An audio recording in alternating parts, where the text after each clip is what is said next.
यवतमाळ जिल्ह्यातील नवीन घडामोडी पाहण्यासाठी आजच आमचा MH29 मीडिया या चॅनलला YouTube वर सबस्क्राइब करा आणि बेल आयकॉनला प्रेस करा। MH29 मीडिया, बातमी आपल्या गावाची।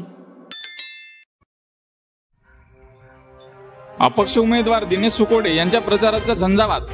दिग्रजचे ग्रामदैवत घंटीबाबा यांच्या मंदिरात प्रचाराचा फोडला नारळ।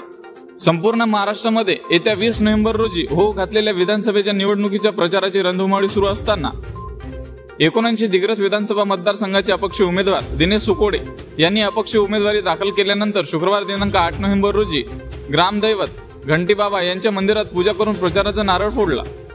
अपक्ष उमेदवार दिनेश सुकोडे यांनी पत्रकारांना दिलेल्या मुलाखतीमधून उमेदवारांना आवाहन करताना व मतदारांना आवाहन करताना ते म्हणाले की तुम्ही मला निवडून दिल्यास शेतकऱ्यांचे प्रश्न, बेरोजगारांचे प्रश्न, महिला सक्षमीकरण, विकासाला चालना देऊन यापूर्वी दिग्रज शहरामध्ये व ग्रामीण भागात अनेक समाज उपयोगी उपक्रम राबविले, अनेक गोरगरिबांना दवाखान्यामध्ये मदत केली, भर उन्हाळ्यामध्ये ग्रामीण व शहरी विभागामध्ये टँकरने पाणी पुरवठा करून तहान भागवली, ग्रामीण व पूरग्रस्तांना मदत केली। ते युवा, तडफदार, तरुण कार्यकर्ते असून चारित्र्य संपन्न आहे व उच्च विद्भूषित आहे।